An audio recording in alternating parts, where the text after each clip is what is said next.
자, 함께 만드는 안전한 세상. 오늘은 자동차 무엇이든 물어보세요 시간 마련이 되어 있죠. 자, 한국폴리텍대학 자동차학과 교수 겸 애니카랜드 문학점 대표 고동원 명장 전화 연결돼 있습니다. 자, 고동원 명장님 안녕하세요. 네, 안녕하세요. 반갑습니다. 예. 자, 명장님 오늘도 저 자동차 질문이 많아가지고 네. 바로 본론으로 좀 들어가 보도록 하겠습니다, 명장님. 예. 6924님께서 지금 저 게시판에 질문을 주셨는데 뒷번호는 공개하지 말아주세요. 안녕하세요. 옥년동 수진맘이에요. 항상 잘 듣고 있습니다. 요즘에 자동차를 바꿔야 될 시기가 돼서 고민 중에 있는데요. 주위에서 전기 자동차를 사라, 사지 마라, 여러 의견들이 많은데 고동원 명장님 생각은 어떠신지 궁금합니다. 이렇게 질문을 주셨는데 뒷번호 공개하지 말라고 그랬는데 제가 공개를 해버렸네. 예. 네, 친환경 자동차의 이제 관리비를 생각한다면 예. 이제 많은 분들이 선호하는 자동차죠, 이 자체가요. 하지만 이제 장단점이 있기 때문에 우리는 이제 꼼꼼히 따져서 이제 판단하시는 게 좋을 것 같고요. 예. 정말 민감한 질문 같습니다, 이 자체가요. 민감한 질문이에요. 예, 사라 하는 것 자체는요. 예. 아직은 추천하기는 좀 그렇습니다. 아직은 전기 자동차를 좀 구입할 시기로는 좀 시기상조다 이런 말씀이신가요? 네, 왜냐하면 우선적으로 이제 그 많은 불편을 안고 있는 부분이 제일 먼저 충전소잖아요. 충전소. 예, 또는 그렇죠. 이제 정비 인프라 구축. 정비소와 충전소. 예. 그러니까 정비소라 하면 이제 일명 카센터를 말씀하시는 거죠? 예. 아니죠. 이제 아닌가요? 전기 자동차를 그렇죠. 이제 전기 자동차를 실제로 이제 그 정비를 할 수 있는 그런 인프라 구축이 돼야 되는데 이게 이제 애국자처럼 한번 고장이 나면 한 10일, 한 달, 2달 이렇게 또 가지 않을까 걱정도 되고요. 거기다가 또 이제 충전 시간도 문제라는 거죠. 지금 아무리 급속 충전이라고 하지만은 예. 1시간을 넘게 하는 어떤 그 시간 낭비. 또는 이제 갈수록 이제 충전 요금도 비싸져 가고 있다는 얘기죠. 아니 어떤 분께서는 저기 택시 운행하시는 분께서는 그때 제가 인터뷰를 한번 했었는데 전기 자동차 비용이나 가스 비용이나 전기 자동차 싸지도 않던데요. 이런 인터뷰를 제가 했던 기억이 나가지고. 네, 맞습니다. 그 자체가 요금 갈수록 이제 충전 요금 비싸다고 전기요금 비싸다 보니까 이런 문제가 발생하는데요. 저는 이렇게 얘기를 하고 싶어요. 집밥이 있으면 추천을 하고 싶습니다. 집밥이라는 게 이제 집 앞에 내가 예를 들어서 단독 주택을 살고 있는데 아니면은 아파트를 살고 있는데 바로 그냥 앞에서 바로 충전해 가지고 퇴근해가지고 또 다시 또 집 앞에서 충전하고 이런 곳 말씀하시는 거죠? 그렇죠. 이제 사업장이나 집이 내 주차장이 있다면 이제 충전기를 설치를 해가지고 아무 데나 충전하면 불편함이 없겠죠. 그렇죠. 그래서 꼭 집밥이 있다면 추천을 하고 싶고요. 아직은 시기상조가 아닌가 생각을 합니다. 예, 아직은 우리 수진맘님. 옥년동에 사시는 수진맘님 자동차를 아직은 좀 전기 자동차. 그러면은 명장님. 네. 언제 사야 돼요? 아마 시기로 봤을 때 이제 시스템이 현재 전기자동차 그러면 승용차 기준에서 400km라고 그러잖아요. 이거 최상의 조건이고요. 충전이 실제 보면 320에서 350 정도. 그다음에 1톤 화물차 같은 경우는 보통 200km라고 주장을 하지만은 완충됐을 때 150km밖에 주행이 안 되거든요.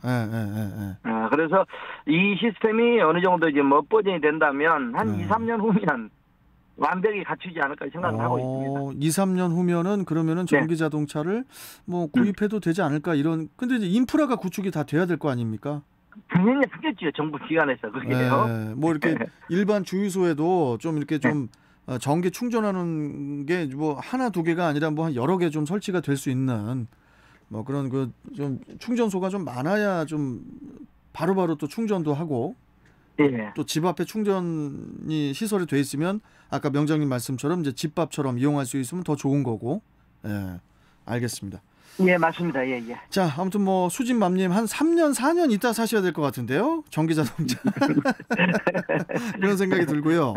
자, 그리고 3329님께서 질문 주셨는데요. HG 그랜저 8만 킬로 주행한 차량입니다. 아침에 시동을 걸면은 엔진 소리가 엄청 소리가 커요.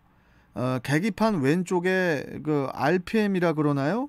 이게 추운 날에 시동을 걸면은 1500 RPM까지 올라갔다가 한참 있으면은 정상적으로 돌아옵니다. 아침마다 시동을 걸면은 엔진 소리가 너무 커서 무서워요. 이거 뭐 그냥 타도 되는 건지 아니면은 무엇을 정비를 해야 되는 건지 궁금합니다. 이렇게 3329님께서 질문 주셨거든요. 네, HG는 이제 8만 킬로 주행한 차량. 예. 여름철에 느끼지 못하는 엔진 소리. 하지만 이제 자동차에 관심이 있다 보면 예. 겨울철에 엔진 시동을 걸면 엔진 소리가 엄청 크거든요. 겨울에는 이분 얘기한 것처럼 RPM이 높다는 얘기죠. 1500까지 올라간다고. 네, 1500 정도. 예. 자, 이 부분은 특히 이제 날씨가 영하권으로 떨어지면요, 유독 이제 엔진 소리가 크다는 걸 느끼는데, 이것은 실제로 이제 결론적으로 얘기하자면 정상입니다, 자체가요. 겨울에 엔진 소리가 큰 게 정상이에요? 예, 일시적으로 이제 엔진 온도를 체크를 해가지고 엔진 네. RPM을 재하는데요. 네. 이제 왜 크냐 그러면 패스트 아이들, 이제 일명은 전문용어로 패스트 아이들 그렇거든요. 패스트 아이들 무슨 서태지와 아이들 같은 거요? 패스트 아이들. 네, 날씨가 차가우면 빨리 이제 워밍업을 시켜서 네. 궁극적으로 목적은 배기가스를 줄이고자 이 시스템을 적용한 겁니다, 제가요. 아, 그 시스템이. 예. 영하권으로 떨어지면 엔진이 차갑잖아요. 이게 연소 과정에서 정상적인 엔진 열이 아니라면 유해 배기가스가 배출이 되기 때문에 빨리 워밍업을 시켜서 유해가스를 줄이고자 하는 정책입니다, 자체가요. 네, 그렇기 때문에 여름철에 느끼지 못하는 겨울철 시동을 걸었을 때 RPM이 높다는 것은 정상적이라는 걸요. 참고해 주시면 되겠습니다. 그러면 뭐 3329님께서는 지금 차량이 정상 차량이네요. 지금 정상 차량이죠. 네, 정상 차량이니까 뭐 아침마다 추울 때 시동 걸 때 엔진 소리가 크다고 너무 무서워하지 마시고. 근데 이제 명장님, 소리가 우리가 생각하는 그 소리보다 너무 커요. 예를 들어서 와, 이거는 뭐 무슨 탱크 지나가는 이러면은 문제가 있을 수도 있으니까. 당연히 문제가 있죠. 이제 아침에 보면 외부 벨트라든지 이제 베어링 자체가 이제 경화되다 보니까 어떻게 돼요? 수축이 돼 있잖아요. 추운 날은요. 벨트 소리는 날 수가 있습니다. 끽끽끽끽 이제 자체가요. 그게 아니라가면 별 문제가 없다고 보면 되겠습니다. 알겠습니다. 자, 그리고 2313님 질문 주셨는데요. 개인 택시 똑같네요. HG 그랜저네요. 같이 HG 그랜저 12만 킬로 주행한 차량인데요. 옛날에는 그런 소리를 못 들었는데요. 근래에 와서 운전자끼리 만나면 자동차 얘기를 주로 하거든요. 그런데 LPG 차량도 연료가 부족하면은 자동차에 문제가 있다고 하던데 그게 사실입니까? 그리고 문제가 되면은 자동차 어느 쪽에 문제가 있는 건지 자세히 좀 알려주세요. 이렇게 지금 질문 주셨거든요. 자, 이제 여러 사람들 모이다 보면 이제 자동차 얘기를 대부분 많이 하잖아요, 자체가요. 그러다 보니까 뭐 이제 이런 얘기가 나온 것 같은데요. LPG 차량이라 할지라도 연료가 부족하면 자동차에 이제 연료 모터가 손상이 갈 수밖에 없습니다. 연료 모터는 경유나 휘발유 차에 있는 거 아닌가요? 자, 가솔린 차량은 전체 다 있고 연료 탱크 속에 있는 거죠. 가솔린 LPG 차량도 그 가스통 안에 있는 거예요? 네, LPI 차량도 가스통 안에 있는 거고 가솔린 차량도 탱크, 연료 탱크 안에 있는 거고요. 그다음에 디젤 차량도 시스템마다 약간 차이는 있지만 연료 탱크 안에 연료 모터라는 게 있습니다. 그럼 연료 모터가 이제 디젤 모터인데 신나게 일을 하면 열이 받을 수밖에 없잖아요.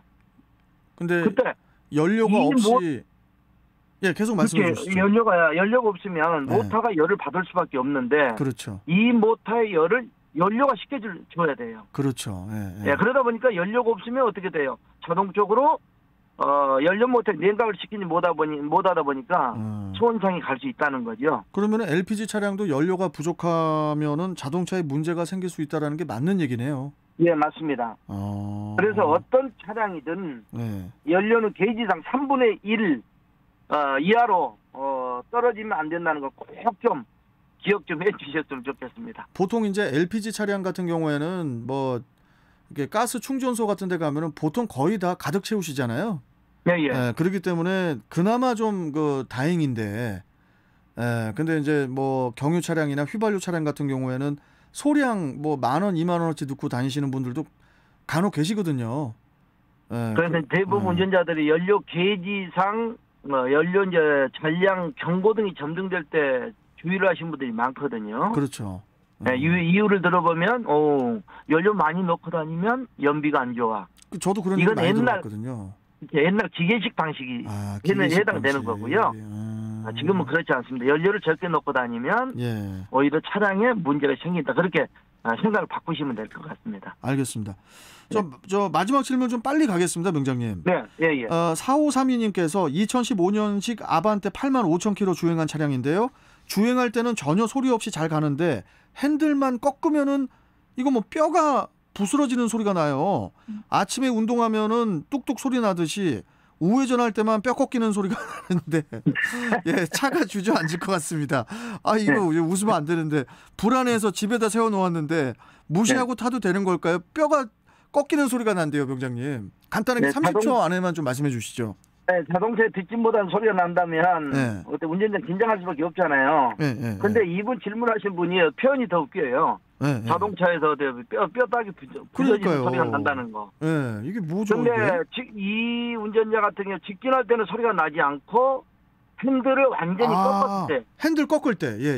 우회전이나 좌회전 완전히 꺾었을 때 하체에서 차가 따따따따 부서진 소리가 난다는 것은 이제 등속 조인트라고 그러죠. 우리가 흔히들 얘기하는. 등속 조인트. 그렇죠. 이제 드라이브 샤프트라고 그러는데요. 이 베어링이 이제 마모가 되면 어떤 한계상 각도에서는 소리가 날 수밖에 없습니다. 그러면은 저 4532님께서는 등속 조인트 가서 점검 받으셔야겠네요. 그렇죠. 알겠습니다. 자, 병장님 질문이 좀 많은데 오늘 시간이 또 벌써 다 돼서 좀 보내드려야 될 것 같습니다. 오늘 말씀 잘 들었고요. 다음 시간에 또 뵙도록 하겠습니다. 고맙습니다, 명장님. 네, 감사합니다.